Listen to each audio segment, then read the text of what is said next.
I'm overjoyed to share with you what I would like to call a masterclass. We sat with this gentleman who taught so much from his wealth of experience, but there are key points that I want us to pick out of what we're going to be learning today. The first one is appreciating entrepreneurship as a marathon and not a sprint. Oftentimes we go into entrepreneurship and we have all these things that we have written down and these goals that we think will be smashing and will be millionaires in a second, especially in today's world with the influence of the West, etc. But entrepreneurship itself takes time, and that's what we'll be learning today, just to pump our brakes and let the process, come to full fruition with time. The second one is anticipating what people will need, investing in market intelligence and acquiring knowledge before jumping into an investment. This gentleman here has shared in so much length, in little time really, what it takes to take time to appreciate what that market is about. Each time you go into a new market, respecting that you're not qualified, you're not experienced in that market, what do you need to understand before you invest? The third one is the art of execution. How many times do we sit as entrepreneurs in coffee shops and social circles discussing what we're thinking about an idea, so much that we own the idea and think somebody's about to steal the idea? Execution is sold separately. And this is what today we'll be learning. Just execution, getting on with it and doing. That's something that is an art, because there are emotions involved, there are all these things that derail you. And getting around to doing it is something that Dr. Siatwambo is about. Number 4, mindset issues and paradigm shifting. Just dealing with what has gone into your programming, your mental programming, and the imperative to shift the mental framework to align with the demands of entrepreneurship. He speaks about it. We love talking about it at Sec Doing, and this is something that will be so good to hear from somebody else, their take on it. Number 5, organic business growth. We're learning today about growing your business from the resources that the business already has, plowing back into the business to grow the business, as opposed to taking money from an external source, which is something that we so love to do. It's convenient. So today we're learning a little bit of how to do it without knocking on somebody else's door, and really generally about handling business finances. The last one is embracing failure as a part of business success. We often say failure is not the opposite of success. It's a part of it, especially in entrepreneurship. We need to appreciate that fully. Build yourself. Immerse yourself in practical knowledge. Learn from the doers. And get doing with Sarala Entrepreneurship College. Today we're learning from an inspiring entrepreneur, Dr. Rozious Siatwambo, who's based in Lusaka, Zambia. He is the owner and group CEO of the Great North Road Academy group of companies. The Great North Road Academy has 5 schools. One is a boarding school, one is a school for children with disabilities, and others are in Lusaka and other parts of Zambia. It also has a medical center that focuses mainly on mental health issues. The group is also in the hospitality industry, boasting the Twalumba Lodge and the incredible Twalumba Resort. There's a 3-story hotel and an amusement park also coming up. It employs over 400 employees across its companies. This is a family business led by Dr. Siatwambo, but it's co-led by Mrs. Siatwambo, who you'll also get to learn from in part 2 of this session. And before we go ahead to learn from Dr. Siatwambo, let's appreciate some interesting information about Zambia. Zambia is a large landlocked country that shares borders with 8 countries: Angola, the Democratic Republic of Congo, Botswana, Malawi, Mozambique, Namibia, Tanzania, and Zimbabwe. The neighbors could serve as an expanded market for Zambia, and to some extent they are.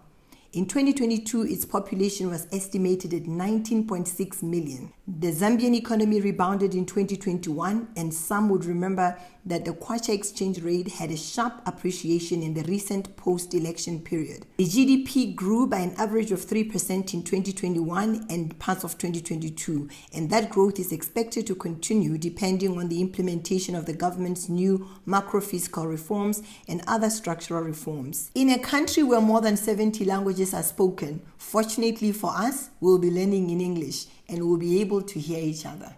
Doc, good afternoon. A very good afternoon. Thank you so much. Thank you for having us. We are extremely overwhelmed after seeing what you're doing here. I'm even trying to find words to, express how I don't know if I'm impressed or just humbled by the work that you're doing here.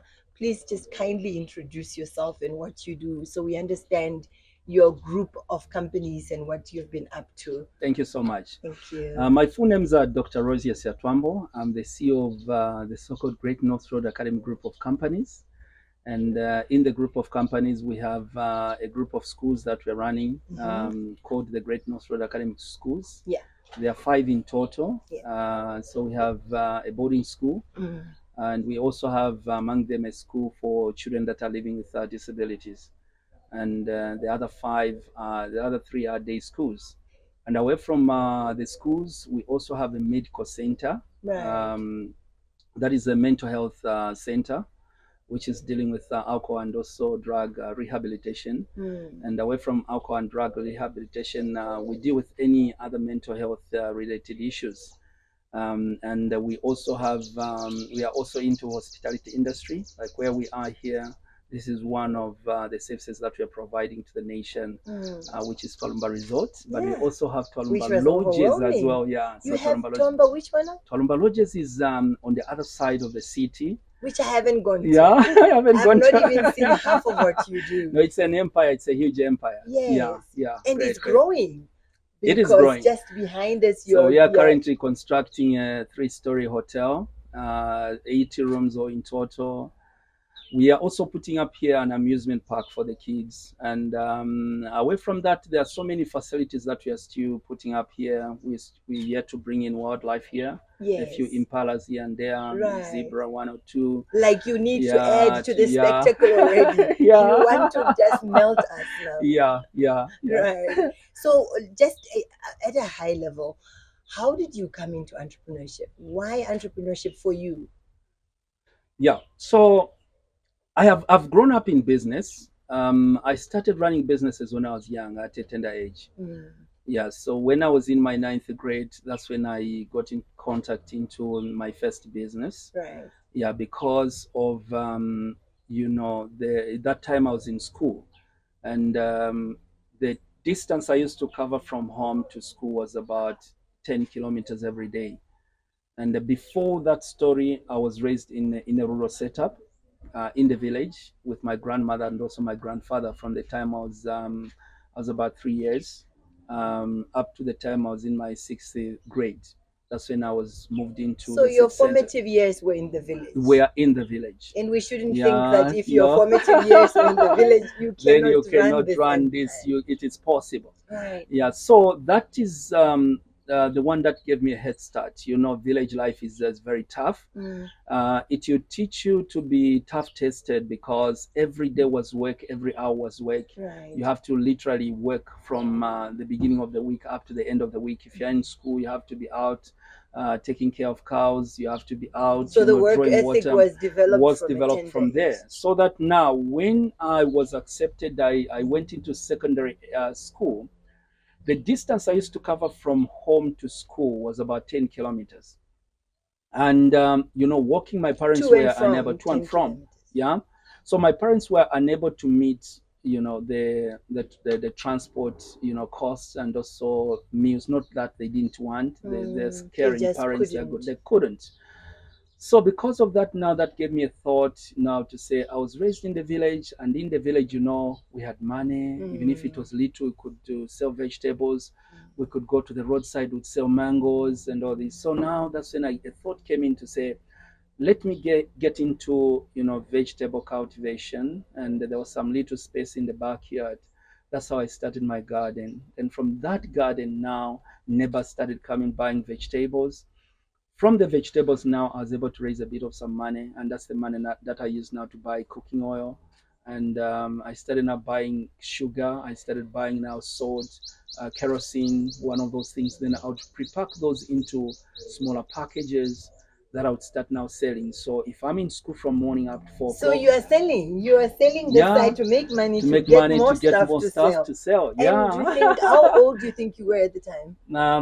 I was about 16 years around that time. Right. Yeah. So carry on.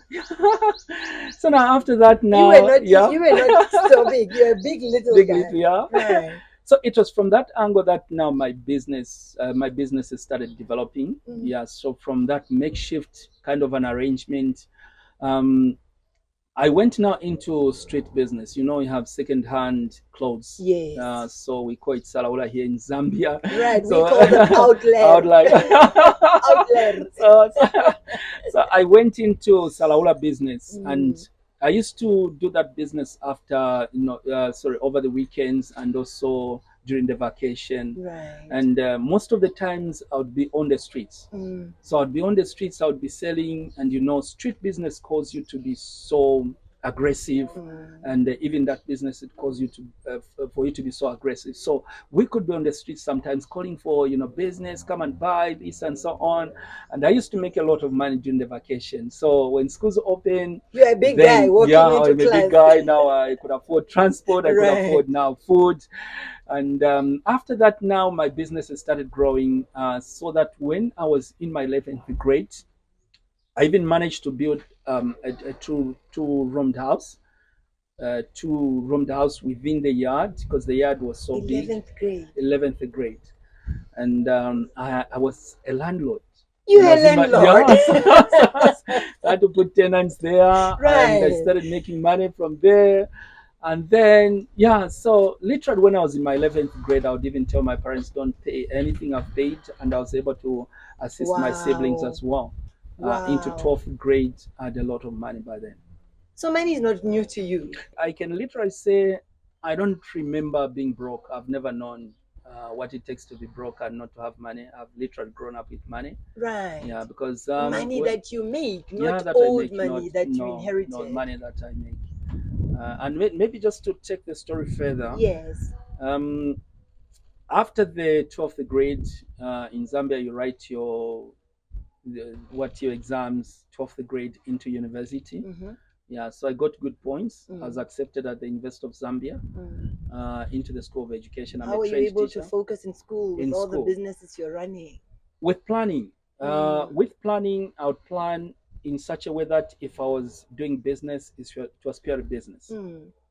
If I was in school, it was pure business. So I've been very good in that area. Separate that. Right. Yeah, so that has helped me a lot. And I've learned a lot to say, sometimes we underrate the power of the mind. Yes. To say the mind can be so multitasking, though we normally limit ourselves to say if it's school, you can only be in school. So you can do many things provided you train your mind to run with those activities. To focus and be present when it's in one thing. So that's continued when I went into the university. I had a lot of businesses when I was a student at the University of Zambia. So that time I had gone, the time I was doing second-hand clothes, I went into now making my own, because we had a sewing machine at home. So out of curiosity, I started now training myself on how to use a sewing machine. And after training myself now, I said, now, instead of me selling second-hand clothes, let me be making my own. That's how now I started, getting, I would get a dress from what I was selling, I would undo it. Yeah. And then I would trace it on papers. Right. And after tracing those parts on papers, then I'd go and buy materials. Then I would get the materials where I've traced. This is you taking yourself through fashion school. Through all this, And then I would now remake the dress. So now I started now changing the models, the sizes. I would increase if it's 10 centimeters. So then I graduated now to women outfit, men outfit. I graduated now to making bedspreads. What were you studying in school? I was into education. I'm a trained teacher by study. So you're not even learning fashion in school. This was you doing. So I was training as a teacher. Geography and history that I was trained to teach. So this is a trained teacher. What we're doing here, we are trained to do it. Yeah. Right. Yeah. So in the university, I was into so many businesses. So I was selling also. I discovered when I went into university that most students were crossing the roads. There's what we call Greatest Road, to go and buy relish across the road. So there's this skill that I learned whilst I was at Soweto when we were selling. There's a place called we call Soweto where you buy second-hand clothes. Zambia, Soweto, yeah. So where I was selling second-hand clothes, and also when there was a time I used to sell cows, cattle, beef on the copper belt between. Where were you getting them? I was buying animals from, there's a place called Namwala, is far away. Namwala, Choma, all these areas. Then I would transport them to the copper belt. Right. So during the process, when I was waiting for money, I learned how they used to make sausages. I learned how they used to make mince meat, and so on. So when I went to the University of Zambia, I discovered students were crossing the road going on the other side. Now a thought came in to say, oh, okay, I know how sausage is made. I know how mince is made. I know where to get the meat, cows. the cows. Right. So that's how now I went, negotiated for some space, and that's how I bought 3 big freezers. And you were negotiating as a university student. That's how now I started now buying cows and having sausages made and mince and all this. So I would fill up the deep freezers. And then on the tailoring side, I started now making bedspreads. Who were you selling the sausages to? To the students within the institution now. Fantastic. So that now I would cut the link. So at school you're studying, but these colleagues are clients. Right. Yeah, so I had to cut the link where students were going across to go and buy. So now they are able to buy within the university. So I made a lot of money. So I can literally say I became a millionaire when I was a student at the University of Zambia. I need the story to slow down, but we have to keep going. So you became a millionaire out of, this is self-made. Yeah. This is the very definition of self-made, and you were still in university. In university, yes. And the money was not making you go crazy? Were you not talking to your professors like, hey, look, I'm a big guy in the community? because I've grown up with it. It's just one of those things. Right. I was still myself. So you continued with tailoring and the sausages up to when? When did it switch for you? When I was done with my university now, because at the time I was done with my university studies, I needed now to go flat out into businesses. Now there was a choice whether to go into employment or to continue business. Right. So what I did is I made a choice to say, let me go into business because I was already established. So that's how I went into business. I've never applied for a job. Right. I've never worked. Right. I went straight into business. Because you had been working, technically speaking, in your own businesses. Right. So the skill, the tenacity, the mindset, you already had it. Yeah, very much. So what was the first one that you jumped into after university? After I left university, now that I was a trained teacher, I went straight into now applying the business principles that I'd gotten from running businesses now, coupled with now the profession that I'd gotten. Now into opening schools, and that's how Great North Road Academy School was opened. Right. So now using the principles that I got from the business, but before then, I went into what you call music promotion because I love music, I love art, and I opened a studio where I started recording music, whatever artists, those that were recording. So music. You yourself, you're not singing? No, I wasn't. Don't sing. You should be bad at something at least. No singing. Yeah. Okay. So that one was just a by the way. By the way, and then you focused on the education. Focused now on the education. Was there a gap that you saw or a problem that you felt you want to, address with your schools? What unique thing were you thinking you're bringing with your schools? Or you just felt we need good education, let's provide it? One of them is needing a good education. And I discovered, from my the way, I'd become an entrepreneur and also education, to say we needed to bring in a different kind of education. And when I looked at the curriculum, the ministry curriculum, the education curriculum, it was not answering to the challenges of today. Right. So I looked at myself to say I was into what I was born to do whilst I was in school.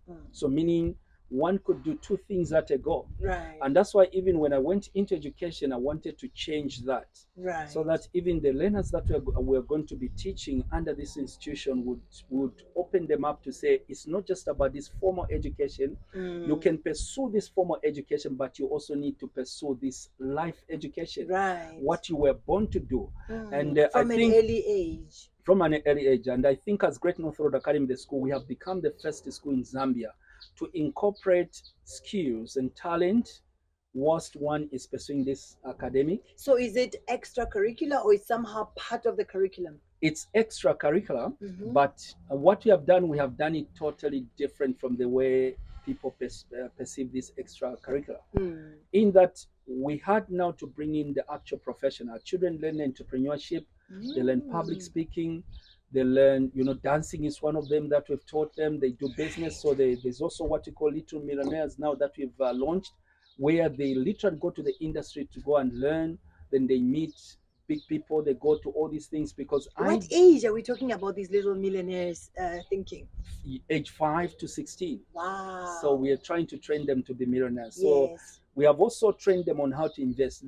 They have investments. They have invested their monies. They have bought shares, and there are even other businesses that they are running based on what I went through. So even as I went into education, I wanted to change the way things are being done, because I discovered to say the normal school setup was just about exams, passing exams, but we needed to come up with something that would answer to the challenges of tomorrow. Were parents getting it when you were selling this idea? Were parents saying, you know what, I want to take my kid there? I'm a leading example. Right. Yeah, so I'm a So leading who would example. argue with yeah, that? yeah, just a matter of standing, telling them to say, look, what I'm teaching your children, I've been through this. And they this right even here, see, Zambia. they even see, oh, he's successful. Right. Yeah. In Zambia. In so Zambia, it's not yes. like you were doing it in the US and you're coming Yeah, here. yeah. Right. Okay. So you designed this curriculum. Were you supposed to do any regulatory clearance, or at this point you were good to go? We are good to go. The beauty about being in a private setup is you can follow whatever's been laid down.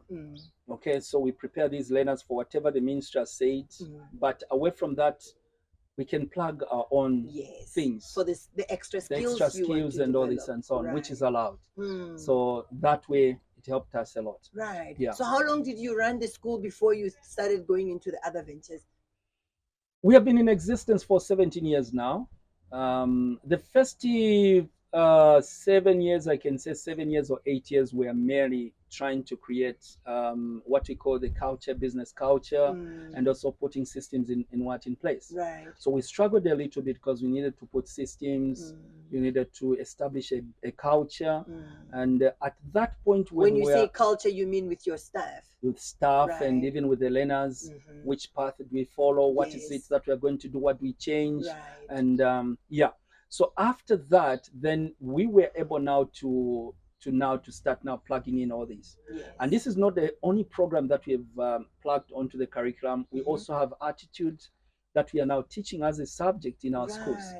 But in the ministry, normal setup is not there. It's not there.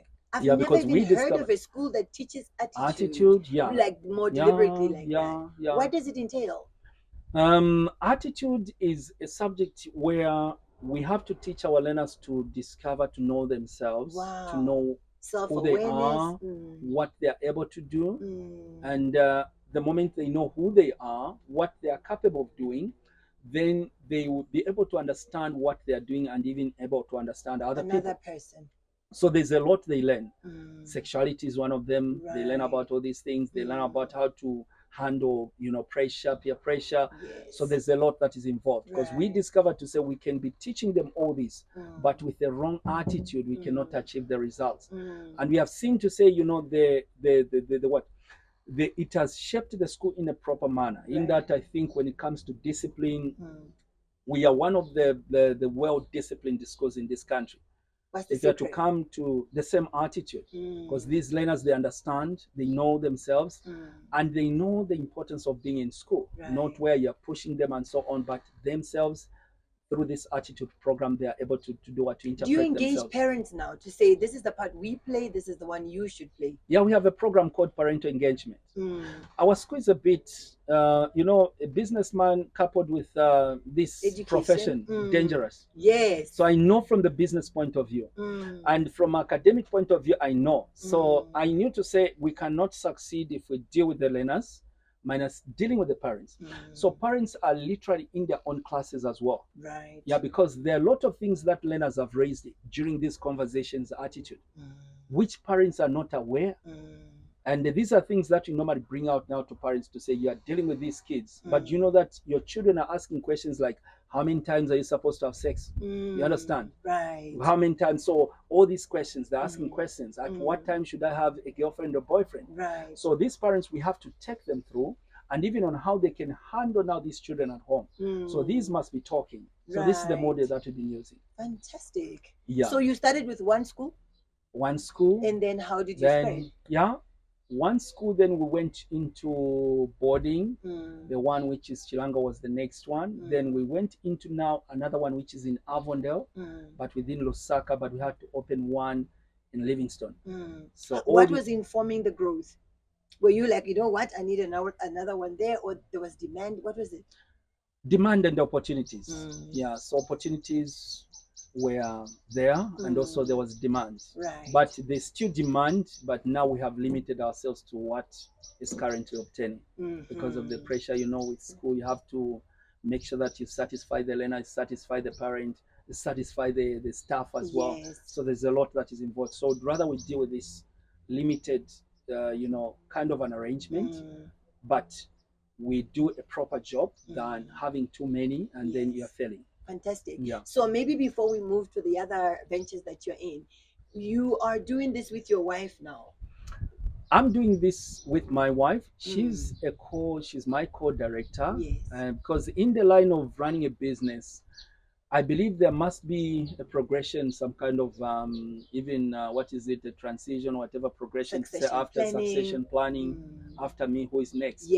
What will happen, and so on. So we have created that structure to say she must run alongside me. But children are also doing something in the background. Right. How old are these children? The oldest one is 23. Right. And the youngest one is? The youngest one is 7.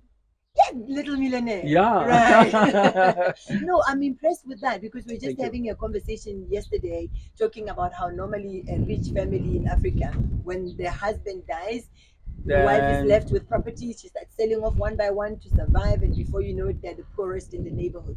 So this is an approach that is really commendable. Thank you. For you Thank to you put so your neck on the line and say, we can do it. Very much. And so let's go back now to, before we do, have you tried other partnerships along the way?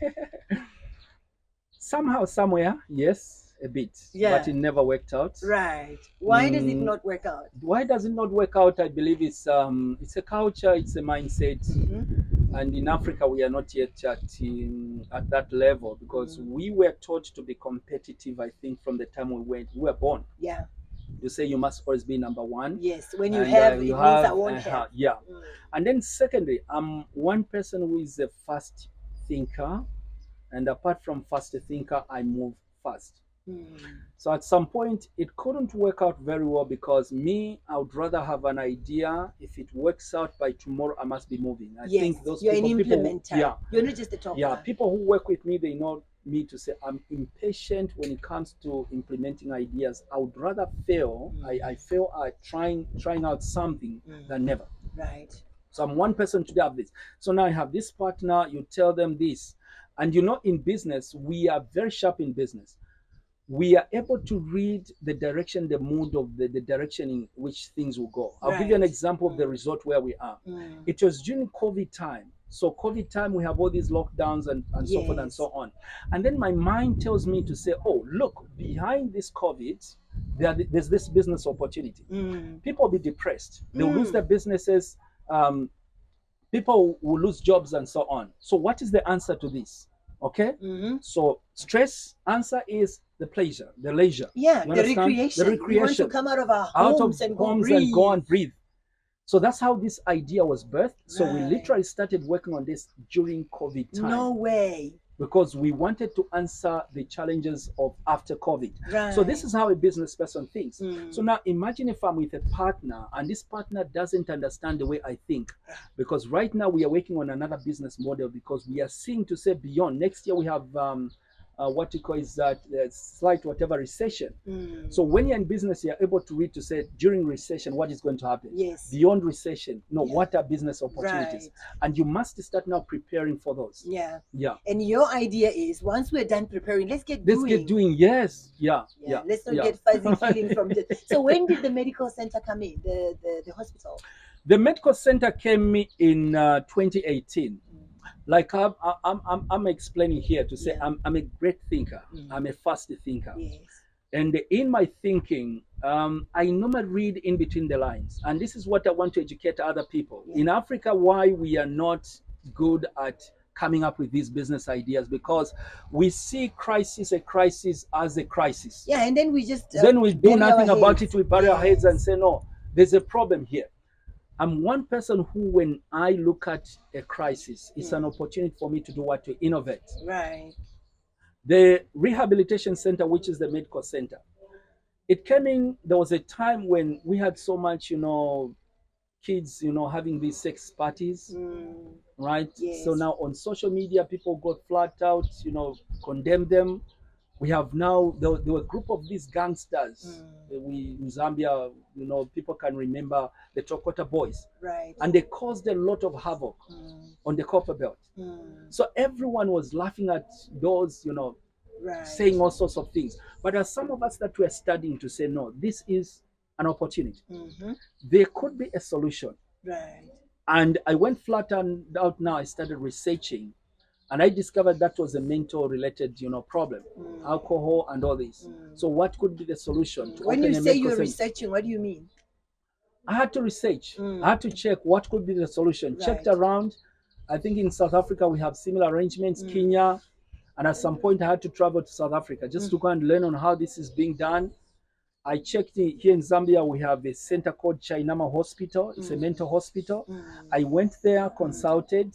So you're learning before you hop in. Yes. Actually, that's the rule of the business. Trust me, most of us entrepreneurs learn after we have fallen. No, in entrepreneurship, we normally advise to say acquire knowledge first.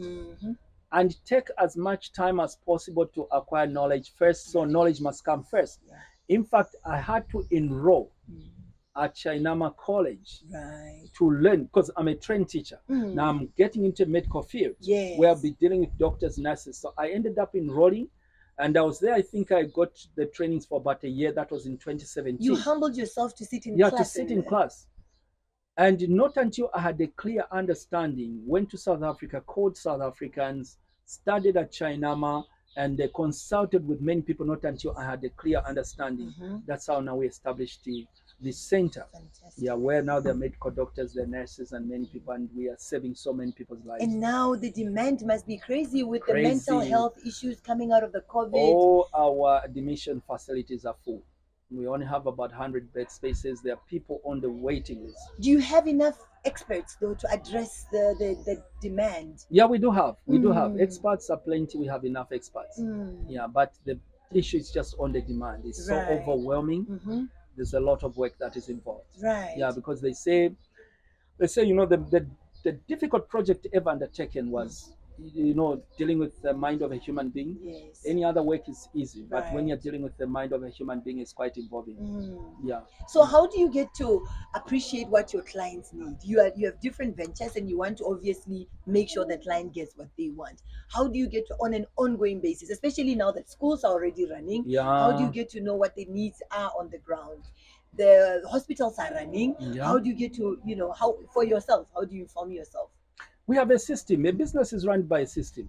So it's not me to run a business, but it's a system. So you systemize. Yeah. So with the system, using the system, if there's anything that has gone wrong somewhere, I'm able to know within an hour. Right. So the systems are able to tell us, the system we are able to check. And if something is not working, something is not working. Within a day, within hours, you're able to know. Yeah. And that's why I'm saying the areas of establishing a business, that's where we staggered a little bit the first 7 years, because we have now to create systems. Right. We have now to create a culture. Yes. Now that these were established, now we can even scale up. Now we are even scaling up the businesses, and I don't need to be at the resort for the resort to run. I don't need to be at any school for the schools to run. Schools are able to run. All we have done is we have set standards, the systems, we have this model, and we have checks and balances. The system is able to check what is working and what is not working. Fantastic. Yeah. So like you're in the service business all round service business. And so it's people based. How do you recruit? We do it like in football. So you're scouting. Yeah, so I would rather we have fewer, but having the right people than having wrong people. And there's many of you. So it doesn't work out well. So in terms of recruitment, sometimes even as I'm interacting with people, I'm able to tell to say this one is the right person. And in our recruitment purpose, in most cases, we go for the ability other than the qualifications. When you say ability, unpack that. Ability, somebody with an open mind, somebody who is trainable, they have an open mind. Yeah, so that's what we normally look for first. So if we find this person has an open mind, they are creative, so then we can begin from there. So even if they don't have the qualification, we are going to work on them, and that's why because they can be trained on the job. They can be trained, and that's why with our system here, if we recruit somebody today, the first 3 months they have to undergo trainings. Right. They have to be trained. They need to learn the culture. They need to learn the systems. They need to have to go through all these processes for them to work perfectly now in the organization. Right. Yeah. So who's training? Your management level people? I'm one of the trainers. Even to this day. I love that. No, with a business, one thing that I want to teach you, there's what you call the mindset part of a business. There's what you call the technical side of a business. The mindset is where you can see opportunities and all this. The technical side is where now you can be able to create systems, and away from creating systems, are you able now to help people now understand or being part and parcel of the systems? So the beauty about it is I am into both. So I can create ideas. I'm able to create a system. I'm able to train. Right. Yeah. So you're deliberate even about creating the culture that you want in the business. Yeah, very much. What is the secret? Yeah. What makes a working culture where you are here talking to me and things are going well? The secret lies in what? Let me say, you as a leader. Yeah. Being in the forefront. In business, I have this belief to say, your business can only come up to as far as you can go. You as the one who is leading. And that's why you need to become the ceiling. The ceiling. So when you move it, it can also move. Right. So that's why when you're running any business, you must be up to the standard when it comes to each and every department. And that's why in our culture, one of the things that we've created in our culture is that whenever we are training anybody, we don't just train them to work in that department. If there's a teacher, our teachers can clean. Right. A teacher is able to clean, so we teach them how to clean. We teach them customer service. We teach them communication services, communication skills. We teach them in all these areas. But it must all begin with me. When we are establishing this resort, you're seeing the green. Yes. It cannot be green down here if it's not green up here. So I had to undergo a training first of all on how to make the green green. We have fish here. I had to get trained in aquaculture. I had to go for that training. Right. So that I would understand, because the nature of you creating a system and also supervising the people down. You have to know what's going on. You have to know what is going on. They can only run up to your speed. Right. If you know nothing, then they'll know nothing. They'll pretend, even if they know, they'll get to that level. Yeah. Wow, that is fantastic. Yeah. Now let's talk about marketing. You have all these, what do you do for marketing to let your customers know about all the work that you're doing? I'm a tactician. Being trained on the streets. Yes. That gave me a head start. I'm a great marketer. And being a great marketer, what we had to do now was to establish, we have a department called the Research and Business Development Department. Okay. It serves the group. It serves the group. And you'll be shocked that in that group we have journalists. And when I was establishing that group, the people didn't understand that. Yes. Like I've told you, I'm a tactician. Right. So we have journalists in there, we have graphic designers, we have researchers in there, we have people that just sit on computers 24/7. They're on Facebook. It's a group of about 15 people. It's a network. That's a huge number. And these are the people behind the cameras, behind the computers, behind all this. So that's the strategy that we had to use. So we are using this group to market. They do marketing. So they also do market intelligence. They will tell you this is what's happening. They'll tell you, they do. Because the researcher will get on the ground, check on probably, is it customer satisfaction? Yes. So they will do the research. Our customers are happy. Are they very happy with the service? What is it that we can do, and so on. So within them now, they're able now to work on all this and so on. So this is the model that we have set up. So what's your position about social media and its impact in your business? Great impact. It has had a great impact. Yeah, so the coming in of social media has been a blessing. Yeah. It's one of the major tools that we are using to market, to reach out to the people, to showcase what we are doing. And the immediate when, you know, social media was just coming on board, we had to study, look at it, Yes. and how much it was going to, you know, benefit us. Yeah. And that's when now we opened now these whatever social media platforms for the school. Each and every institution has got a platform. Yeah. So where we are showcasing, where we are, you know, advertising, we are doing all sorts of work and so on. And we have seen there's so many benefits from there. But Right. I want to say but from the business point of view, what we had to do was to put some kind of a ceiling somewhere. Yeah. Because in business, you don't depend so much on social media to coin for clients. The major part of marketing is the already existing clients. How do we keep them? Repeat business. Repeat business. And the word of mouth. The I word guess. of mouth. Yeah. Yeah. So that's one of the major models that we are using. This the already existing clients. We have a system where now we are able to talk. I think we have what we call, there's what you call, like, I'll give you an example from the school's point of view. Yes. Where every parent in a term, they have to interact, for instance, with the teacher, right? Class teacher, subject teacher. And also, in a term, they must get at least 3 courtesy calls from each teacher. Courtesy calls. Courtesy calls. Even as a CEO, I've driven before to some of these clients that have got maybe 4 children in the school. They are paying on time.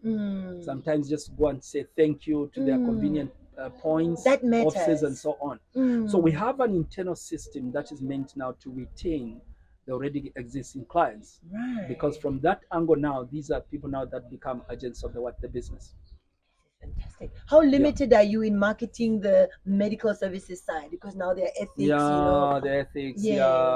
Yeah. Is it more word of mouth, or you go out and explain to clients so they can know what you can we offer? had to use the advocacy as a means. Yeah. What do you mean by advocacy, where we've been advocating for, you know, changes, this, what, and so on, where we are writing about what we do there, which is allowed in the medical field. If you write a story, somebody is testifying about, you know, they have been in addiction for some time, then they come out. Testimonies have helped us a lot. And also we have been advocating for all these. Sometimes we call these ministers of the government and other people to come and share something to the people that are admitted there. They have talks and so on. And then this story is there in the media, and then people know something is happening. So we've been doing it from that angle. Right. Yeah. So let's talk about money. Yeah. You started off, you know a lot about money from a young age. So money is just you know. Yeah. But I would wonder what you'd advise a young entrepreneur who started off a business and is doing okay. Maybe it's in the first year or two and is doing all right. How should they pay themselves? First of all, a business is an independent entity. You're also an independent. We don't know that. We don't know. It's my money. I'll tell you. So business is independent of you. That must be known from the beginning. So meaning the moment you push money into a business, even if it's a family business, even if it's a family business.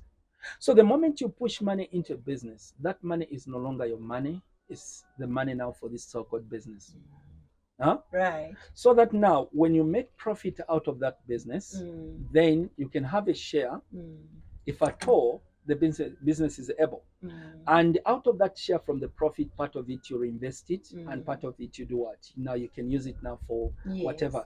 So this is how it started. So I'm a very disciplined person from that angle. Right. In that, from the beginning even up to now, I have a salary. I get a salary. Fantastic. So what is for the business is for the business.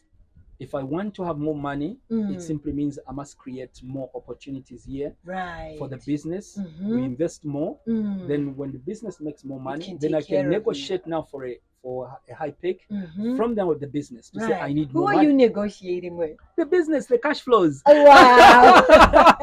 No, it's very impressive. The cash flows are able to tell, to say, now I think we are making a lot of money.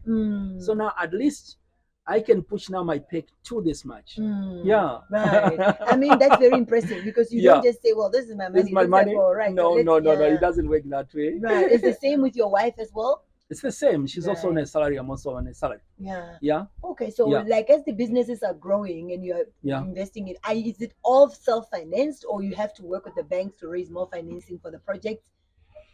I'm not a firm believer of loans from the banks. Yeah. Do you I believe, sell shares? yeah, not Yeah. shares. No, I'm not. I'm not. We are not yet at that level. Mm. We only contracted some loans at some point when we needed to buy property. Right. Yeah, like from the school's point of view, Mm. the businesses, with the, the business started from rented premises. Right. Yeah. Mm-hmm. Then the owners of those buildings offered them, and those Uh-huh. were in millions, and we could not afford at that time. Mm-hmm. That was the only time I contracted loans. Mm. But for the rest, in terms of even a reinvestment, even the resort where we are here, we've never borrowed, not even a single coin. No way. We have never borrowed. We are building a 3-story hotel here. We're going to From build the business using the business coffers, which is possible. Right. There's a way these things can be done. Mm. When we are working on this business model, first of all, what we did was to start with things that would bring in money immediately. Yeah. So we opened a certain section Yeah. that started bringing in money. Take care of that cash Take care flow. of, yeah. So now it started now building itself. So from that section, we went into another.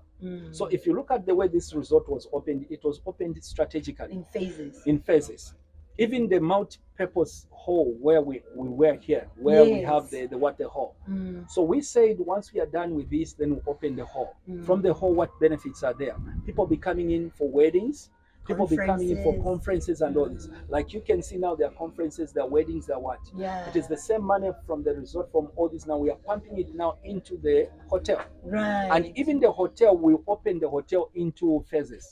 So the first 30 rooms will be opened by April.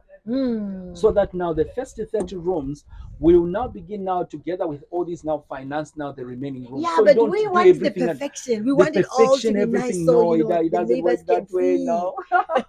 We want it all, so when we launch, people will see the perfection of it. No, it doesn't work that way. So Right. begin with what you have, then from there, gradually now you start.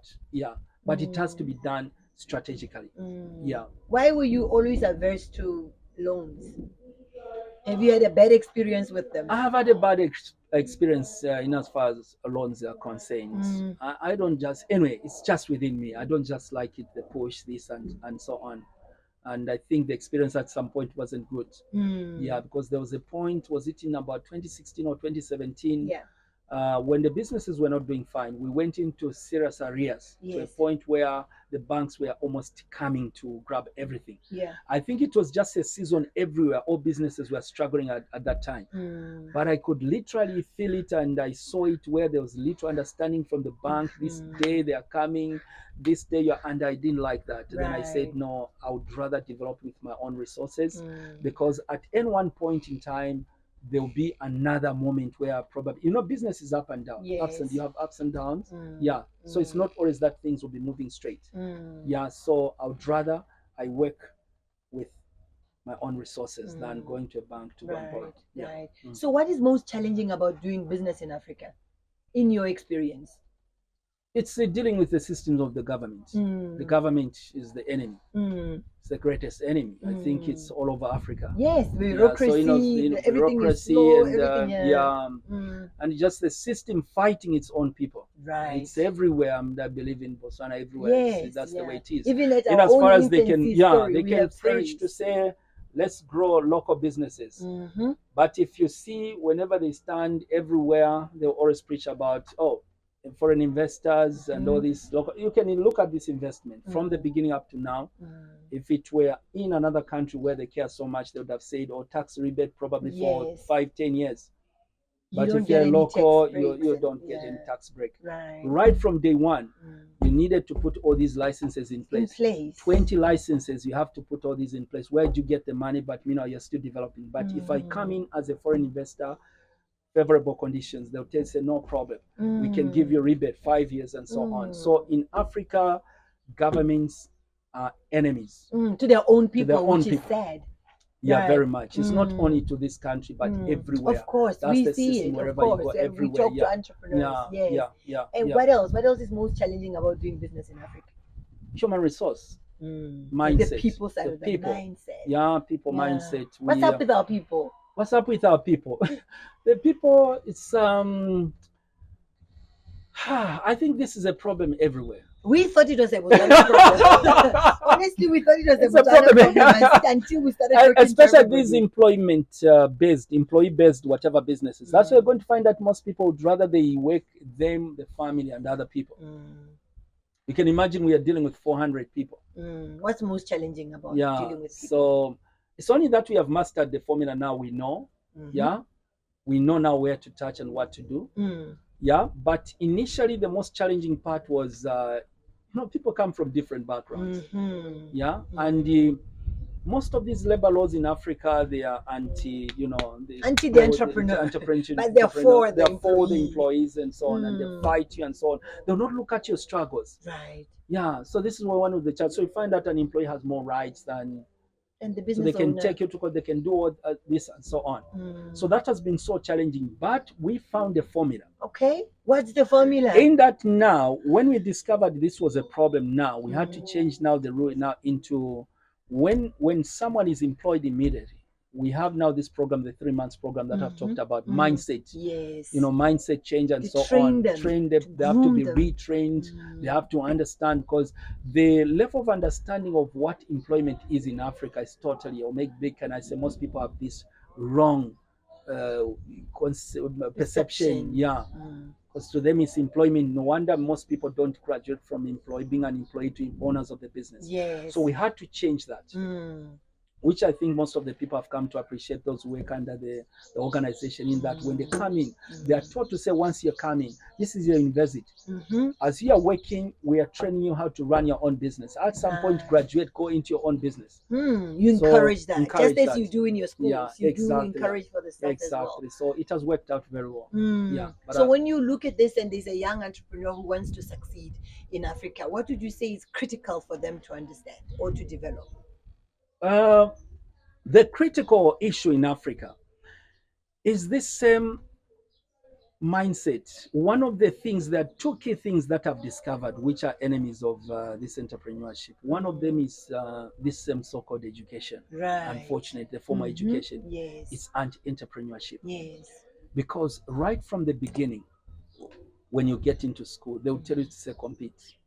You have to be number one at all times. It becomes worse at a point when you're told to choose a career. That is where things go wrong, because they'll ask you to say, what's your career? You want to become a doctor. You want to become a doctor. The moment you choose that career, then you even your thinking now is narrowed now. Because entrepreneurship will demand that you must go outside your normal.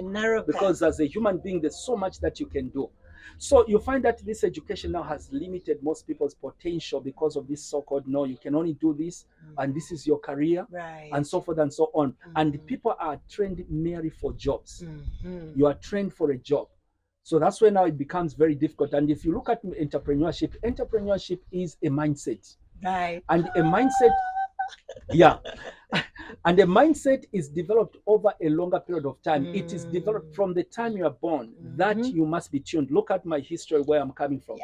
From the time I was born up to now, I have this mindset, the programming. So people are not programmed for that. They are programmed for jobs. Then the other enemy, partially, is religion. That is the unspoken truth, and that is the unspoken enemy. Religion. So religion is one of them. Religion is one of them. How is the church is for, but against success. They preach success, but against success. We have been struggling to explain that. Because we are believers, we have fellow believers, and then we learned the this. church and makes they make things look as though you can easily get things, you can easily receive. It's automatic, everything, miracles, everything is automated. When actually, if you read the Bible, even I am a Christian, born again Christians. Amen. I've read the Bible. There's nowhere where God encourages to say you must just receive things anyhow. This thing of you receive this, I receive, you receive a vehicle. It doesn't work that way. And Christianity is encouraging that. In Africa, you know that Christianity is the biggest religion. Yeah, right. So they encourage that to say members can just wake up and believe to say things will move, things will change, and things are going to. And people are lazy. They don't want to work in the name of I can go for miracles and then things are going to be all right. And Which it's is not very the case. difficult to call out that laziness. That laziness, yeah, you're right. So these are some of the things that have been entrepreneurship in Africa. Right. Yeah, from my point of view. Right. Yeah. Oh, wow. So now, if you were to encourage one to go into entrepreneurship, what would you say to them? This is a young person, they're still impressionable, they are thinking about entrepreneurship, they're also looking at the joblessness in their society, and they're thinking, you know what, I would want to give it a shot in entrepreneurship. Your word of encouragement would be? I would urge them to chill, to take their time. Entrepreneurship is a process. Why a lot of young people today are struggling, others are frustrated, because they want immediate results by tomorrow. Things must start happening. Entrepreneurship is a process, and it takes so many years. I'll give you an example of myself, where I'm coming from. I've done so many businesses, and it has taken so many years for me to be where I am. And this long process, actually, much of it involves you as an individual, because for you not to be an entrepreneur, it has got nothing to do with capital. It has got something to do with you. You are the reason you are not succeeding. Right. So meaning you must deal with yourself first. And dealing with yourself first, because you are a human being. It has to do with, when you're dealing with it, it has to do with your emotions. It has to do with your mind. It has to do with your perseverance and all this. Right. This is where I normally encourage young people to say, in your areas of entrepreneurship, allow mistakes, allow challenges, face those challenges. That is normal. Right. Go through that process. Unfortunately, in Africa, we have never been taught on how to fail. We are bad failures. Right. Any challenge, someone is thinking about giving up. Ask me the dark side of my life. Yeah. If I was to share, some of the people can even start shedding tears. Right. I have been through a lot for me to be the person I am, but I had to push through. These things that I went through, they have now built my emotions. Yes. They have built my mental power, my perseverance, such that now whatever comes into my hands, I'm able to hold. I am able to run with it. People say I'm rich. I can't feel it. Why? Because I have grown up with it. Right. If I had not gone through that process, probably by now, pride would have come in. Yes. By now, what would have come in? Who is this one? You get to that level. Before long, you lose what you have. Right. But I'm one person who is myself. Whatever I have today can never change the way I behave. Right. The way I interact with people, it is still the same me, because I've grown up with this. It is a mindset. And I've allowed this due process. And you find that because I've allowed this due process, my emotionally, I'm a strong person. Right. Mentally, I am a strong person. Business is not a child's play. Those who will understand business. There are issues that we sort out. Problems, not small problems. People die. Yes. People go into depression. Yeah. People develop stroke because of business. But if you look at me, I am still energetic. Right. I am not a hypertensive person. Why? Because I have allowed all this. I've turned 47. 47, if I can tell you to say at 38, I had nothing I could call this is my asset. That was in 2013.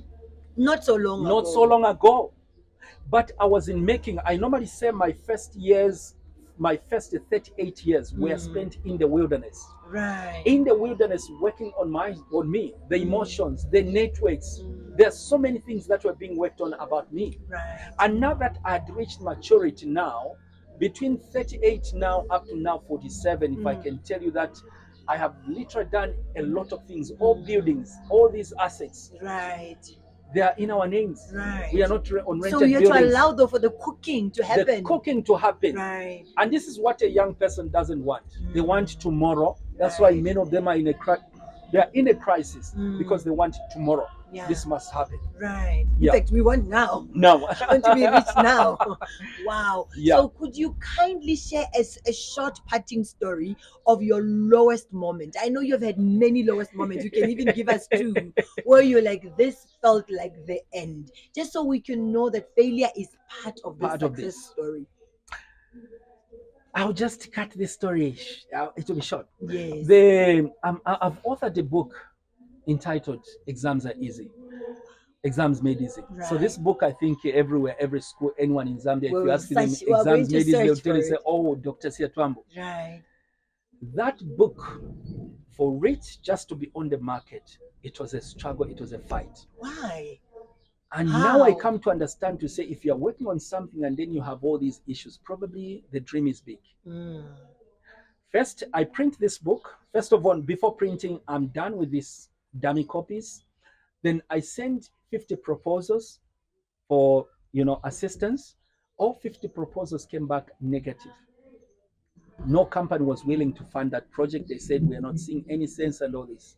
Then next, I borrowed some money. That was one of the worst experiences again. I borrowed some money and I had 50,000 copies, the first 50,000 copies printed from China. Now, the printings are being done. Once the printings were being done, they are done. Then they load the container on the ship. Then they tell me to say these books are estimated to arrive at such a point. Right. Then I begin now organizing I started organizing now for a launch here. A book launch, paid for the adverts, did what, started celebrating, the books are coming. 2 weeks before the launch, I was told the ship that was carrying the container was hijacked by the pirates in Somalia. No way, with your books in there. Meanwhile, I've parted away with a lot of money. Moreover, some of which I have to repay part of the money. Yeah. So now, I don't know the whereabouts. I don't know when.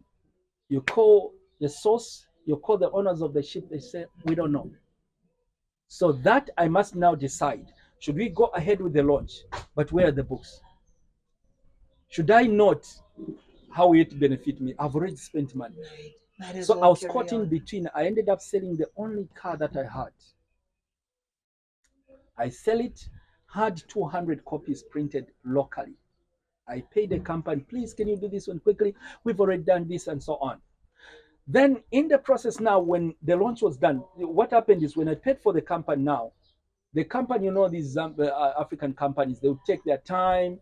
The day of the launch came, the books were not there in the morning. The launch was in the afternoon. The minister is coming on that day. Almost an hour before the launch, the books are not there.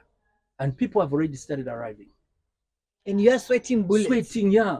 Almost at a point when the minister was arriving, that's when I was called to say, come and collect your books from the car park. And the books were still wet with glue. With glue? Yeah. Collect, display them. 200 copies were sold. After they were sold, I went back to the funeral now. There are no more books now, but we've launched. I went quiet. The moment people said, where are the books? We want books and so on. I just told them, say, we have run out of the stock. 1 year down the line, still quiet on the other side. A year and some months, I was told the ship was released. It was headed towards Dar es Salaam. And I started celebrating, say, finally, we'll have the books. Right. Whilst I'm celebrating, a week down the line, I'm told to say that now the ship is in Kenya and it cannot move because there are legal battles there. It went quiet for another 6 months.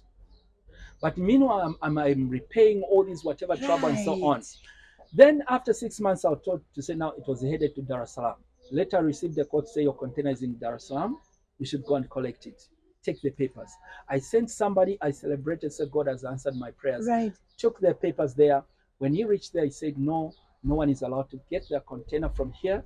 If you have to get this container, you must pay about 40% of what was spent on this because they paid some ransom. And that was a lot of money.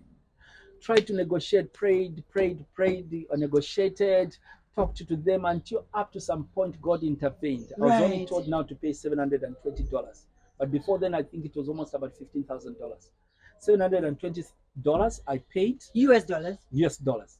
And afterwards, I sent somebody again to Tanzania to take the papers. Only to be told to say, you can't collect it because this container has been here for months, and their storage charges that have accumulated. No. It was almost about $5,000 something, and I didn't have that money. Negotiated with Tanzanian authority, spoke to them, and again it was another issue. Went, prayed on the mountain. God, why this? So later on now, I was told to say, no, you can only pay 1,700 after negotiations. And when I paid the 1,700, that's when they released the container, sent somebody, loaded the container on the truck. I started off from here, went to the border. I was there for 3 days at the border. And when I tried to call the people from Dar es Salaam, the phones were off. After 4 days, they just called me and said, sorry, the truck was involved in a road accident. Yeah, the rest is history anyway. After some days, they loaded them onto another truck. Then before long, they were at the border.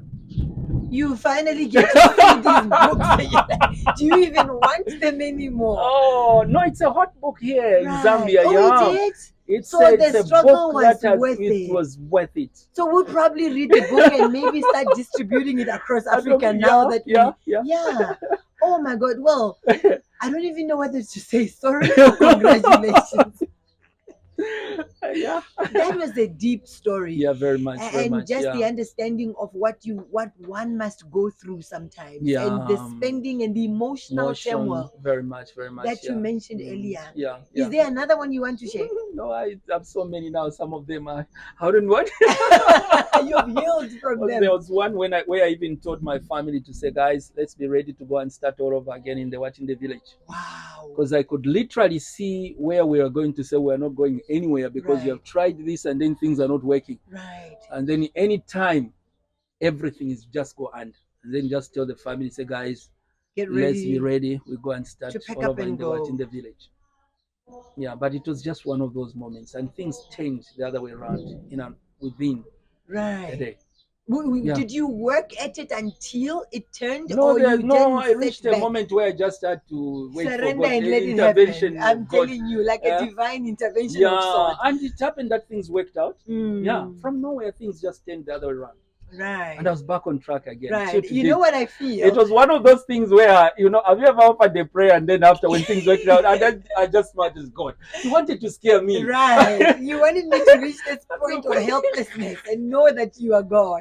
I think sometimes that is where we then can get the message a little twisted, because then most of our brethren will start thinking, that means I should sit and wait for this divine intervention to happen. Well, thank you for your vulnerability. Thank you for sharing. We have really learned so much from you in the short time that we had with you. We have so much more that we're going to get to make this class put together all of what your group is about, so that as we go through this, we're able to explain the other parts that you're not able to dish out here today. Thank you so much. Thank you. We are beyond pleasure. Humbled. Thank you. I'm equally humbled. We wish you all the best. Africa is now rooting for you. Thank you so much. Thank you. Thanks. Wow, what an incredible session. I've learned so much. I hope you also have, your own points that you've noted.